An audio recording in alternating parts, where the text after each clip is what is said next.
Nah ini minumannya semahe-mahe. Sereh madu jahe. Ayah saya Pak John Lahai gitu kan, itu rekan diskusi yang luar biasa dengan saya. Ya memang lemahnya kita di sarana prasarana. Iya. Nah sekarang tuh semenjak adanya DK3B paling tidak sarana komunikasi ya. Keluh kesah. Tercipta ngumpul lah di situ. Gitu. Ngaguyup didinya gitu.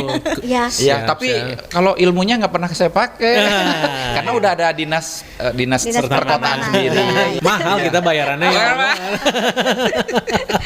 Kalau kita yang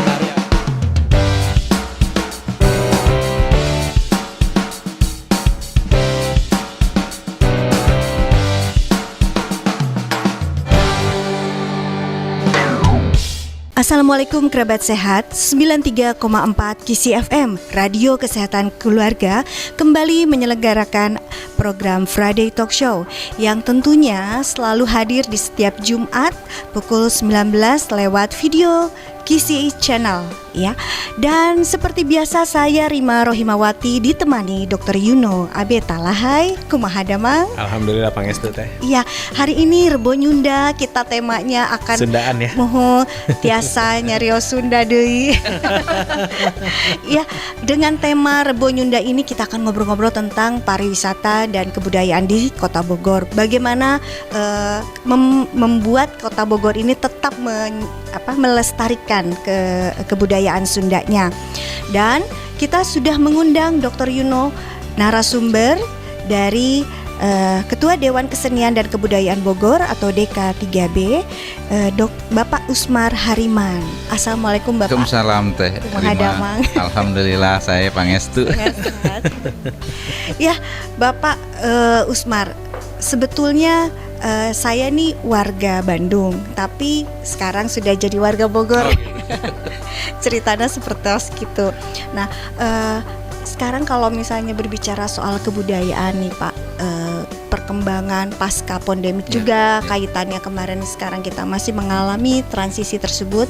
Bagaimana supaya masyarakat terpancing lagi nih kreativitas untuk kreativitas kebudayaan, kesenian, dan cita rasa apa yang untuk mengusung kebudayaan Sundanya. Mangga Pak. Ya.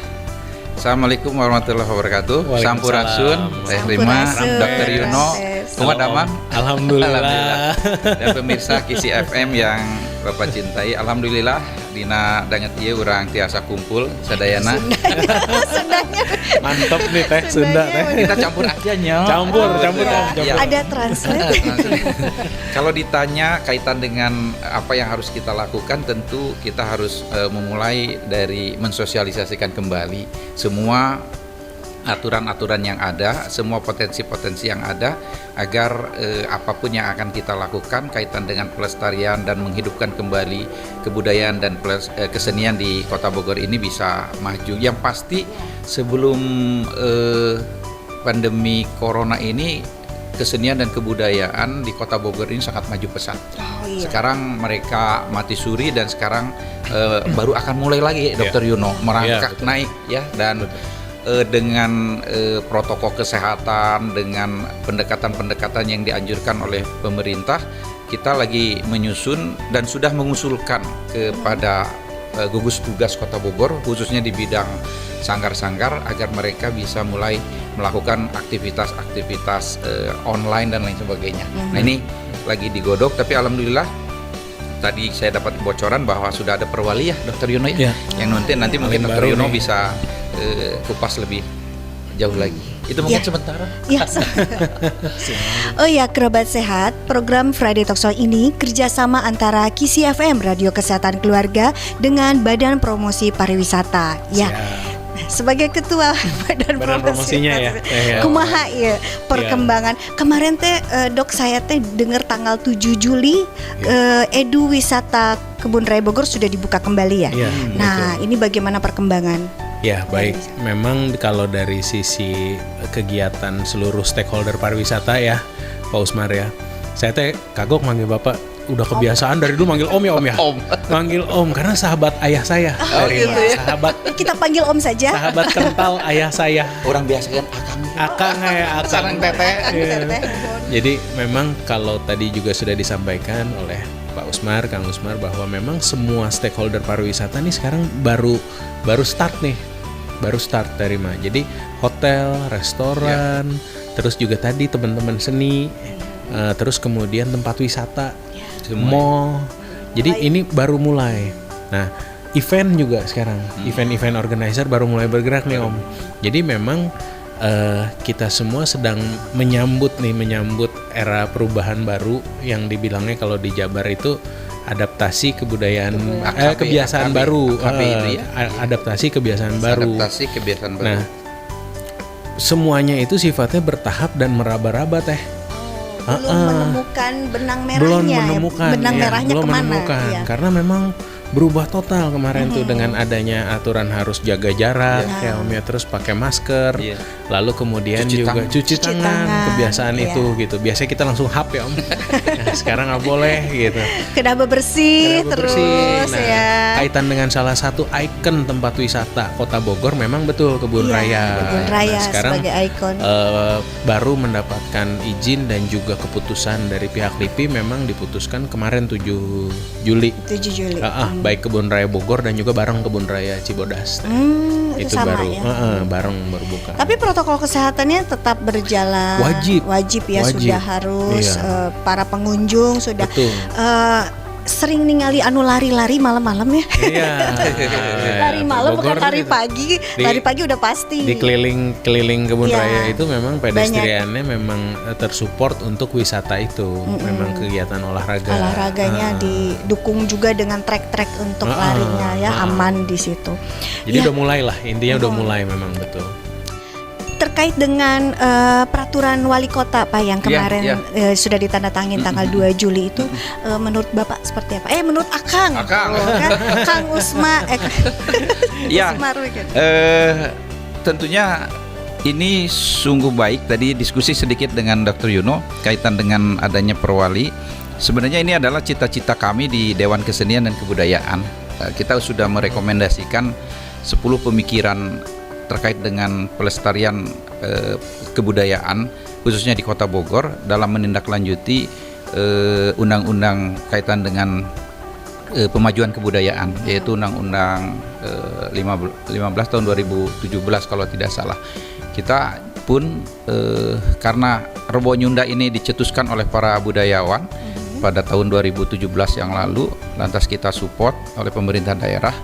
Walaupun mungkin sampai saat ini baru instansi-instansi pemerintah dan beberapa stakeholder di Kota Bogor yang sudah menggunakan perangkat Kasundaan ya, berupa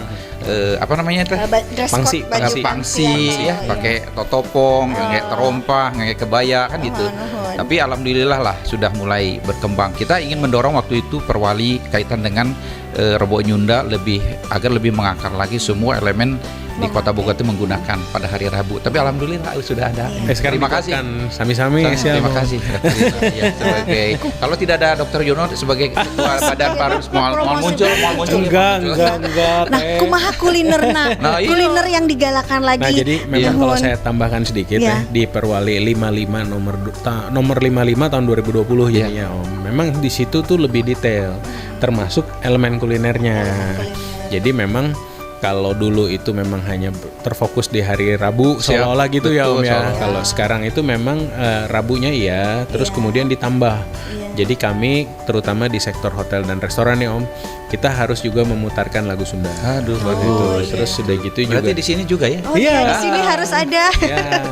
Terus di Cafe 2 Cangkir harus ada ini ya. Di penyampaian informasi Om. Jadi kan ada bahasa Indonesia, ada bahasa Inggris, diminta untuk ada bahasa Sunda.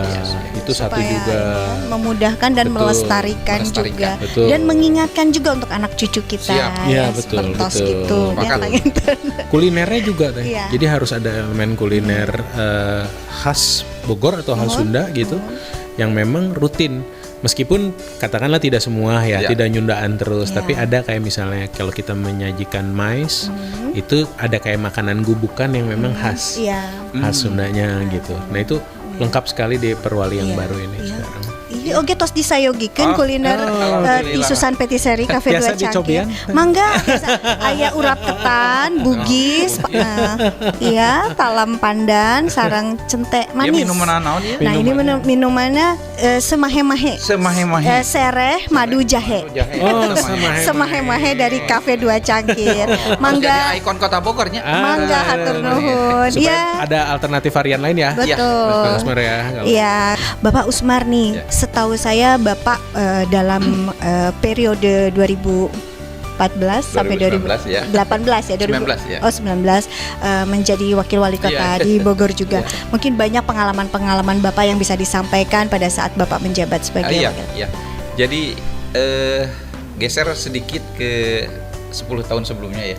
Flashback Jadi, nih kita flashback ya Om ya. Flashback ya Om ya. Siap, Jadi ya. 2004-2009 saya di DPRD Kota Bogor ya, periode 1, lantas sama-sama dengan waktu itu Pak Wali Kotanya Pak Diani Budiarto ya. Ya.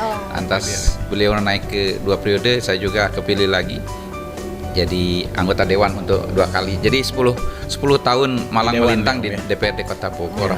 Termasuk dengan Pak Ayah almarhum saya. Pak Almarhum John ayah. Lahai gitu kan, itu rekan diskusi yang luar biasa dengan saya itu. Nah 2014 ya, bersama-sama dengan Pak Bima kita maju kontestasi pilkada, alhamdulillah pasangan kami bisa memenangkan dan akhirnya menuntaskan 5 tahun dan saya sebagai wakil wali kota, alhamdulillah selamat. Jadi Ya, 2014 ke sampai 2019. Ya, Lulus ya Om. lulus 5 tahun.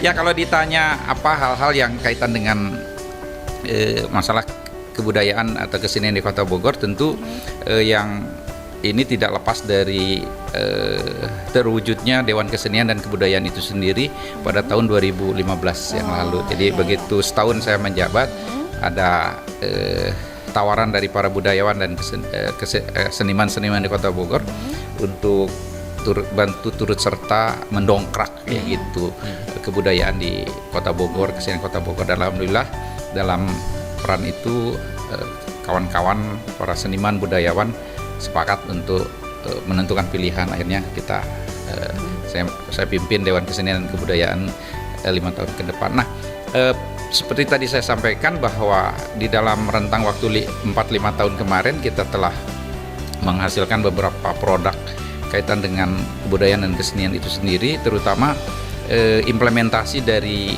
Undang-Undang Pemajuan Kebudayaan itu sendiri, yaitu Undang-Undang 15 tahun 2017. Kita membantu Dinas Pariwisata dan Kebudayaan untuk Sarana prasarana. ya memberikan pemikiran-pemikiran ya, pemikiran 10 pemikiran kita kaitan dengan kebudayaan dan kesenian di Kota Bogor. Alhamdulillah itu menjadi rekomendasi dari pemerintah Kota Bogor untuk ke Jawa Barat. Dan akhirnya ya mudah tapi semua menjadi kembali ke awal karena ada Covid ini kan gitu. Semua Iya. sedang dirumahkan. Dirumahkan. Iya. Nah, kumaha seniman-seniman Bogor ayeuna? Ya, banyak sekali yang bisa kita gali sebenarnya. Tapi kalau kita kerucutkan memang khusus untuk di unsur budaya ini memang sangat beragam ya, Dok Bruno ya.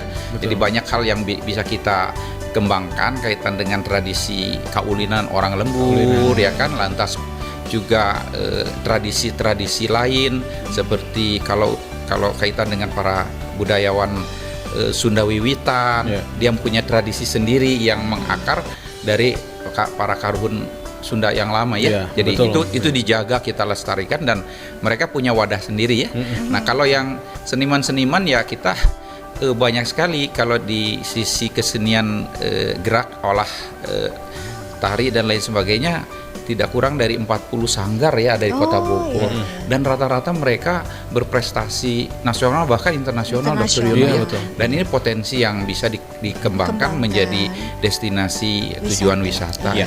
Tapi memang pemerintah harus membackup itu semua. Insya Allah saya baca tadi perwali yang disebut oleh Dr. Uno tadi 55/2020 ya, itu bisa mendorong menguatkan mereka nantinya. Ya memang lemahnya kita di sarana prasarana. Kita dorong wujudnya gedung kesenian, tapi alhamdulillah beberapa saat yang akan datang mungkin pasca Covid ini gedung kreasi ya di belakang Bakorwil bisa selesai gitu ya, itu juga. Betul. Tapi kita bercita-cita kita punya gedung kesenian sendiri. Nah ini yang harus kita wujudkan. Itu dari dulu tuh, dari dulu ya. Si Om selalu bilang tuh, Kang Usmar selalu bilang tuh, sarana, ayo Kang Yuno sama-sama katanya gitu. Iya. Tapi jujur ya Teh, dengan adanya DK3B sekarang ya, Kang Usmar ya, saya jika kita sambungkan dengan keadaan saat ini, menurut saya itu beruntung sekali waktu itu sempat dibuat tuh Om DK3B. Karena kebayang nggak pada saat ada pandemi terus teman-teman pelaku seni dan budaya ibaratnya bubar begitu aja tanpa adanya sebuah wadah. Nah sekarang tuh semenjak adanya DK3B paling tidak sarana komunikasi ya keluh kesah tercipta ngumpul lah di situ gitu. Ngangguyup didinya gitu. Lalu kami pun pelaku sektor pariwisata yang lainnya, shareholder pariwisata yang lain itu dengan sangat mudah tuh untuk ketika bicara, oh kita mau butuh nih pelaku seni dan budaya untuk menjadi penampil di tempat kami. Udah ada wadahnya DK3B. Jadi tahu. Meskipun tadi Kang Usmar bilang ada 40 sanggar, cuman kadangkala kan nyarinya susah dan sebagainya. Dengan adanya DK3B kan otomatis jadi wadah. Selain tentunya di Sparbud juga ya. Terkerucut lah. Iya. Bersinergi lah dengan dinas teknis. Kang Yuno, dengar-dengar nih apa memang sudah gini ya. Kan Bogor ini kan banyak sekali taman, apalagi ikonnya Kebun Raya Bogor. Nah, ini Akang yang satu ini kan arsitek pertamanan. Apa saja sih kayaknya ada sesuatu deh di pertamanan Kota Bogor. Tahu aja. Saya curiga nih ada apa. Dari mana bocorannya? Nggak ada bocoran, feeling Pak. Ini dari arsitek pertamanan. Kan masa sih sekelas pertamanan Istana Negara, Sekretariat Negara, masa sih Kota Bogor apa sih, di mana dan yang mana gitu. Iya, sebenarnya kan Bogor ini kota yang memiliki tipikal kawasan yang unggul dibanding kota-kota lain di Jawa Barat lah. Lebih luas lagi Pulau Jawa bahkan nasional. Tidak ada satu kota pun yang kelas kota loh ya, loh. Kabupaten lain cerita ya. Kota yang memiliki kebun raya di tengah kota. Ini ini yang keunggulan utama Bogor dari aspek pertamanan tadi atau landscape atau bahasa kerennya kan gitu. Dan juga ada universitas-universitas yang besar di Kota Bogor termasuk IPB yang concern di bidang pertanian kan gitu. Tentunya dari sisi sini apa yang kita lakukan 5 tahun yang lalu, 6 tahun yang lalu, sekarang udah hampir 1 tahun berjalan pemerintahan Pak Bima dan Kang Dedi ya. 6 tahun yang lalu kita merancang memang dalam konteks bahwa pendekatan peningkatan kualitas lingkungan itu menjadi salah satu trigger untuk pembinaan watak masyarakat Kota Bogor, pembinaan karakter melalui apa? Melalui interaksi, ya kan? Interaksi yang terjadi di lingkungan taman itu sendiri. Yang jadi tadinya itu merupakan infrastrukturnya salah satu wadah untuk kita melakukan secara cepat pembentukan karakter yang kita inginkan. Minimal silaturahmi lah bahasa orang banyak gitu. Kang Uno nggak pernah ketemu saya, ketemu di lapangan Sempur gitu ya. Akhirnya ngobrol kan gitu. Nah interaksi ini kan yang sebenarnya membentuk watak seseorang kan watak gitu. Si kotanya sendiri. Maka diambillah 5 tahun terakhir itu tidak perluasan taman, tapi peningkatan kualitas taman yang ada dicantikkan, fungsinya dikuatkan, yang sudah ada dikuatkan, dan fasilitasnya mungkin ditambah, ditingkatkan. Jadi sesuai dengan kebutuhan masyarakat kekinian lah. Iya dong. Supaya itu mungkin. Tapi Iya. kalau ilmunya nggak pernah saya pakai, karena udah ada dinas perkotaan sendiri. Mungkin tapi di lagu di lagu Bogor ya Om ya. Apa jingle himne lagu Bogor. Jadi Bogor kota indah sejuk nyaman gitu ya, bagai bunga di dalam taman. Tamannya kesebut emang teh. Tamannya lagu Kota Bogor ada taman kan. Iya, tamannya kesebut. Dan itu memang diciptakan lagunya udah dari dulu ya. Udah dari dulu. Dari saya SD kita udah ada ya. Udah ada nyanyiin lagu itu. Itu yang harus dilestarikan. Semua taman kita tingkatkan 5 tahun terakhir itu. Jadi Taman Sempur, Taman Ekspresi, semua kan dulu kumuh ya. Iya betul. Taman Elang gitu kan. Dan taman-taman lain. Boro-boro mau datang ya Om ya. Boro-boro. Yang penting tapi semua bermuara di Kebun Raya. Kan? Itu sentralnya ya. Sentral. Maka kita buat jogging track yang tadi dibilang dokter. Berkaitan dengan COVID-19 sebenarnya dengan taman itu kan oksigennya baru, lebih fresh, matahari kan. Kayaknya virus jauh deh dari Bogor. Mudah-mudahan lah ya. Semoga ya. Tapi kita juga turut berduka cita ya terhadap yang korban kejadian ini. Mudah-mudahan ada yang terbaik lah. Iya, itu ada semua ada hikmahnya. Iya. Iya, melestarikan kebudayaan Sunda nih untuk Kang Yuno maupun Kang Usmar, bagaimana SDM-nya atau seniman atau pelaku senimannya untuk lebih berkreasi dan ada wadah seperti tadi Dr. Yuno sampaikan nih bagaimana? Ya, Kang Yuno dulu, saya dulu. Saya jadi silakan menambahkan kali ya Om ya, menambahkan dalam artian gini, mungkin teman-teman seni dan budaya nih di bawah naungan DK3B ya Om ya, dengan dibukanya new normal nih atau AKB itu gitu, kira-kira ada nggak sih keluh kesah ke DK3B Om? Karena kan akan menjadi banyak perubahan ya Om, baik sisi teknis maupun juga sisi infrastruktur. Mungkin penampilannya kalau dulu misalnya dandan yang cantik sekarang dimaskerin kali penarinya kalau kayak begitu. Cuma pakai lipstick. Gitu. Tadi nambahin aja tuh si Terima, kira-kira ada nggak sih Om? Beberapa saat yang lalu kami DK3B dengan unsur-unsur terkaitnya mengadakan silaturahmi ke Kepala Dinas baru ya Pariwisata dan Kebudayaan Kang Atep ya Kang Atep. Kang Atep pernah jadi bintang tamu kita juga ya? Oh pernah ya. Oke. Jadi saya ketemu dengan beliau dan bersilaturahmi ya, intinya mengucapkan selamat bertugas ya kan di dunia baru. Dunia baru bagi beliau. Pariwisata dan Kebudayaan, dan kita coba explore kaitan dengan eksistensi DK3B secara gamblang. Saya buka secara keseluruhan dan apa yang telah diperbuat dan akan dilakukan ke depan pasca COVID ini sendiri. Nah tentunya untuk hal-hal yang teknisnya kita serahkan karena pimpinan-pimpinan sanggar juga ikut saat itu, lantas budayawan juga ada yang ikut, semuanya diserahkan ke beliau. Apa yang disampaikan oleh Kang Uno betul adanya. Jadi begitu banyak kendala ya yang mereka rasakan kaitan dengan new normal ini pasca COVID ini. Yang jelas 3 bulan 4 bulan yang lalu semuanya tiarap ya, tidak ada kegiatan, tidak ada pemasukan, tidak pertunjukan. Wah pokoknya mereka bahkan di dunia kesenian sampai demo kan, yang pelaku kesenian itu sampai demo, nggak kebagian sembako lah, nggak kebagian anu akhirnya kita bantulah seetik gitu. Akhirnya redam juga kan gitu.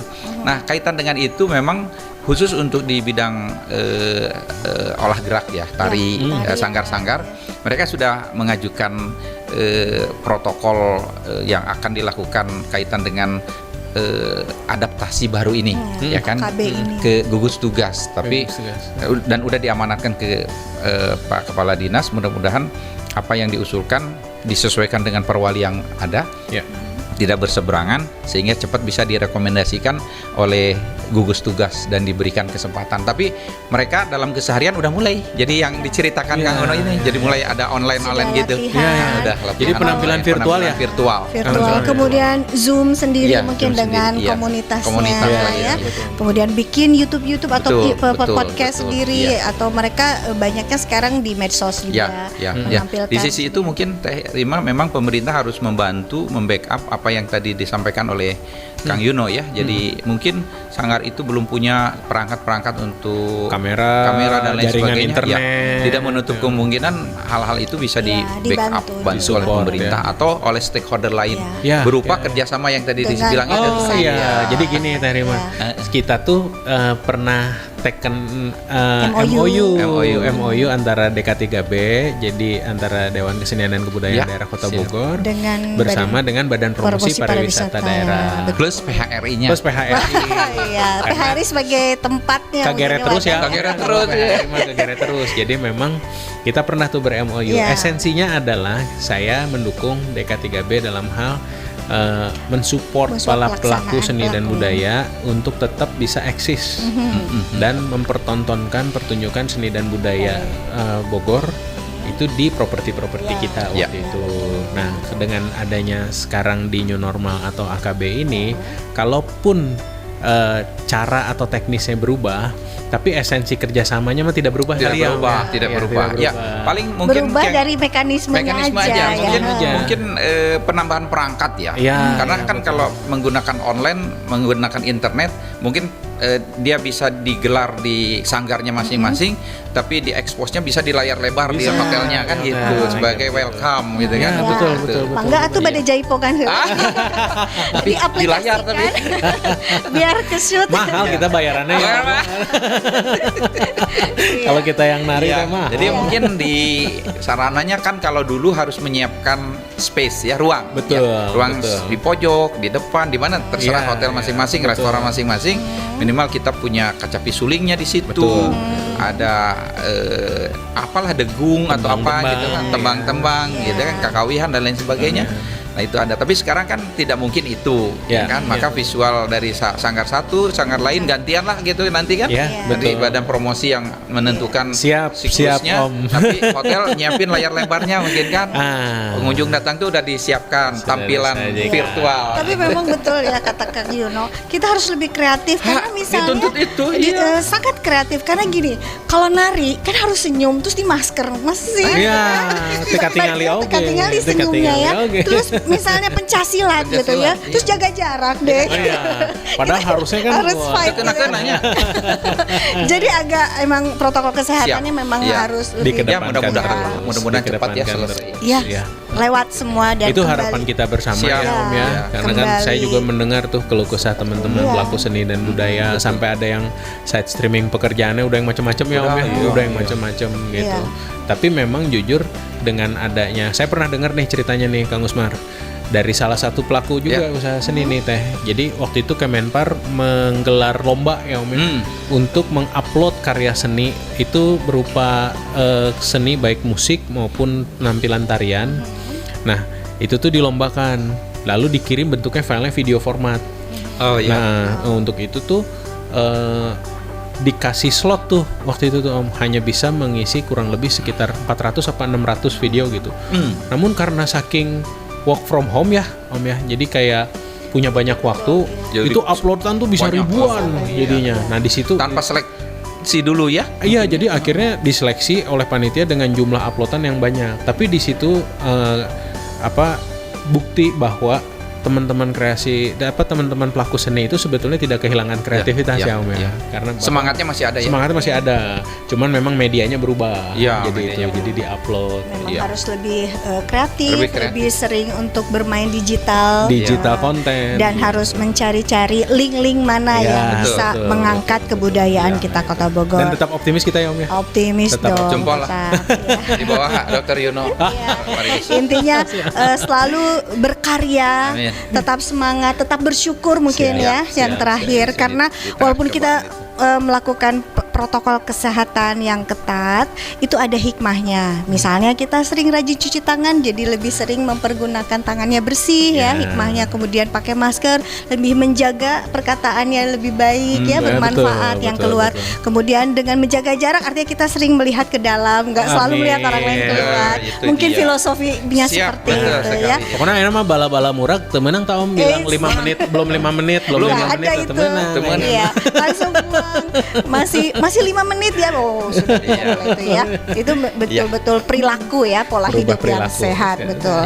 Kerabat sehat, sampai di sini Friday Talk Show bersama Kang Yuno, Kang Usmar. Semoga ada manfaatnya. Sampai ketemu lagi di lain kesempatan. Sampurasun. Rampes.